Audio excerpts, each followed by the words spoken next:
Bienvenue à tous, Fournel Conseil avait pris quelques petites vacances bien méritées ma foi, et là nous réenchaînons sur un cas très important, les financements d'acquisition. Alors je vous arrête tout de suite, on ne parlera pas des LBO, ça sera l'objet d'une prochaine vidéo. On va parler de trois choses. La première catégorie des financements d'acquisition, ce qu'on appellera les financements vanille. Vanille en finance, ça veut dire que c'est simple, facile à suivre. La deuxième chose que l'on va voir, c'est bien sûr l'opposé, à savoir les financements compliqués qui sont appelés financements structurés dans le langage des banques. Et troisième étape, on va vous emmener vers toutes les conclusions de ces choix. Voyons en premier les financements vanille. Ça va être le cas en général d'une grande entreprise, donc avec un risque plus faible qu'une petite entreprise, puisqu'il y aura beaucoup de collaborateurs, beaucoup de produits, beaucoup de clients. D'autre part, ça va être une acquisition où l'entreprise de taille conséquente, on va dire en général une ETI par exemple, va se porter acquéreur d'une société de petite taille par rapport à elle, en tout cas inférieure à elle en taille et en valeur, pour que ça reste dans la définition des situations de vanille. Il va falloir aussi que, comme autre condition, que cette société qui va être achetée par l'autre société, les deux sociétés aient vaguement le même type de métier, voire même les mêmes territoires, même type de clientèle. Il faut qu'il y ait un certain nombre de similitudes pour qu'on puisse en fait assimiler assez rapidement la fusion des deux comme en fait une même société avec peu de différence par rapport à celle qui s'est portée à l'acquisition de la deuxième. Quelques chiffres avant de parler en l'air quand même. On aime bien mettre dans cette catégorie lorsqu'une entreprise achète une autre entreprise qui représentera moins de 10 ou 15% de l'activité, du chiffre d'affaires, de la rentabilité de l'entreprise qui s'est portée acquéreur. Voilà un petit peu le seuil qui va être retenu. Un autre seuil, on va vouloir que l'ensemble de la société, donc les deux sociétés ensemble réunies, n'ait pas un ratio d'endettement rapporté à leur EBITDA, donc revoyez votre copie si vous n'avez pas suivi le précédent épisode. On veut que l'EBITDA généré par le groupe représente au moins 30%, 25% de la dette nette consolidée de l'ensemble. Voilà, on a fait le plus simple. Maintenant, je vous emmène pour parler des financements structurés d'acquisition. A tout de suite. Alors nous revoilà, j'ai choisi de m'asseoir parce que vous allez constater qu'on va vraiment accélérer là. Alors, on est donc sur la deuxième catégorie des financements d'acquisition. Toujours pareil, dans une logique de bien comprendre le mécanisme bancaire et de se positionner dans la meilleure situation possible pour obtenir son financement dans les conditions les meilleures. Mais je vais trop vite, c'est la conclusion qui arrivera juste après cette étape 2. Donc attardons-nous maintenant sur les financements structurés. Donc il s'agit toujours de financement d'acquisition, mais quelque part le sens de base, c'est que l'entreprise qui va être achetée aura une incidence forte sur les états financiers et sur le risque associé à l'entreprise qui va poursuivre l'acquisition. Quelques thèmes de réflexion. Sur une acquisition structurée, la taille de l'acheteur va souvent être de petite taille. Ce n'est pas nécessaire, mais c'est souvent le cas. Petite taille, c'est inférieur à une ETI, c'est les sociétés qui vont monter jusqu'à 10, 15, 20 millions de chiffres d'affaires et une rentabilité qu'on va mettre dans le million ou au-dessus, mais pas beaucoup plus que ça. C'est important parce que, bien sûr, tout va dépendre après de la taille de la cible. Et la cible devra représenter, pour un financement dit complexe, structuré, souvent elle va représenter la même taille que l'entreprise qui fera l'acquisition, ou au moins 30% de celle-ci.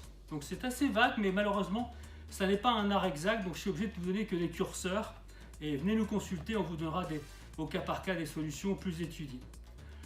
Il faut comprendre aussi que on va être dans des situations de plus en plus risquées si jamais l'acheteur et la société cible ne sont pas dans les mêmes domaines.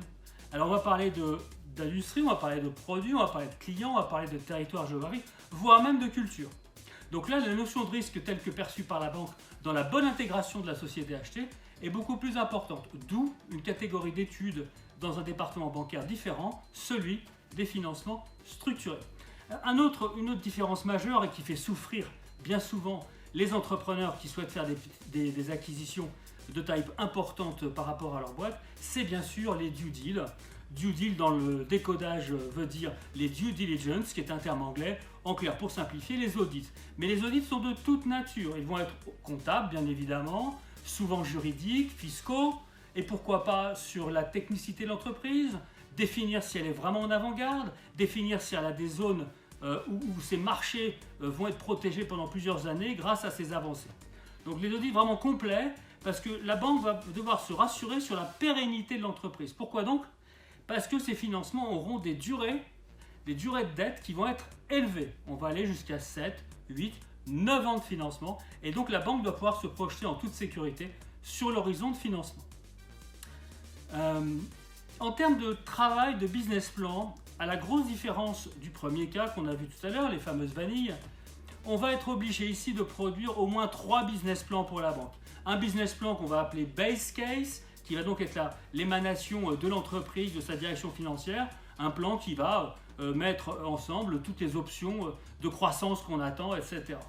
Le deuxième point sera celui de la banque, qui va s'appeler en général le cas bancaire, tout simplement, et qui va apporter qui va tailler vraiment les chiffres pour les réduire en termes de croissance et vérifier que même avec ces hypothèses conservatrices, eh bien, que la dette se rembourse. Le troisième et dernier point va être un crash test, et là la banque va vouloir simuler une situation très difficile pour l'entreprise. Et il m'est arrivé par exemple d'étudier des financements qui devaient passer avec 30% de réduction d'activité sur certaines sociétés. Je me souviens de ce deal, c'était il y a une quinzaine d'années, c'était 160 millions d'euros de financement, et il n'est passé que parce qu'on pouvait prouver qu'une réduction d'activité incroyable, eh bien le modèle faisait que la dette était remboursée. Dernier point sur les modèles ou les approches de deal structurés, d'acquisition structurée. N'oubliez pas vos fonds propres, c'est une exigence, c'est-à-dire votre niveau comptable de réserve et de capital. Il faut véritablement que la banque soit confiante qu'il y a un stock suffisamment important, et donc vous verrez bien souvent dans ce type d'acquisition une demande de la banque qui sera de faire entrer des fonds propres et donc de s'associer avec un investisseur avec qui vous allez vivre pendant plusieurs années et qui n'aura que comme ambition de valoriser l'entreprise à court terme pour en sortir à court terme, la définition du court terme étant le 4-5 ans ici, et gagner le maximum d'argent. Vos intérêts seront donc en conflit au bout d'un an ou deux. Heureusement, Fournel Conseil est là pour établir un pacte d'actionnaires. On en parlera une autre fois. Maintenant, je m'arrête là pour le deuxième point, donc des financements structurés. On va enchaîner sur les conséquences de tout ça par rapport à votre relation bancaire. C'est l'étape 3. J'ai pas résisté à la tentation parce qu'elle est quand même, Charlize, elle est quand même beaucoup plus belle que moi. Bon, cela dit, on a presque fini notre exercice. On va parler maintenant des conséquences pour vous, en termes de coûts, en termes de sélection, en termes de process, par rapport à cette fameuse acquisition que vous souhaitez faire et que bien évidemment Fournel Conseil fera le maximum pour vous mettre dans la première catégorie, la catégorie vanille, au lieu de vous mettre dans la catégorie complexe, la catégorie structurée. Alors, déjà, il faut que je vous explique maintenant les mauvaises nouvelles, ce sont les conséquences de votre structuration, selon la catégorie dans laquelle vous vous trouvez. Premièrement, si vous êtes dans l'un ou l'autre, vous ne travaillerez pas avec les mêmes départements bancaires. Si vous faites une acquisition vanille, vous allez sans doute travailler avec l'agence du coin, voire un responsable de compte de votre banque, mais ça sera un process assez simple qu'on appelle de structuration assez simple. En revanche, si c'est un statut structuré, vous allez devoir passer par les départements financement d'acquisition spécialisés, ils s'appellent en général financement structuré, et ils vont vous poser beaucoup plus de questions sur votre acquisition, ils vont beaucoup plus vous solliciter. Deuxième élément, votre liberté pendant la vie du deal ne sera pas du tout la même. Dans le cas du vanille, on va vous foutre la paix tranquillement pendant la période où vous rembourserez les dettes, alors que dans le cadre d'un financement d'acquisition structuré, la banque va mettre en place des contrôles permanents sur votre activité. Vous allez vous engager par exemple à communiquer à la banque toute chose qui mettrait en péril le bon remboursement de la dette ou tout simplement l'activité de votre groupe.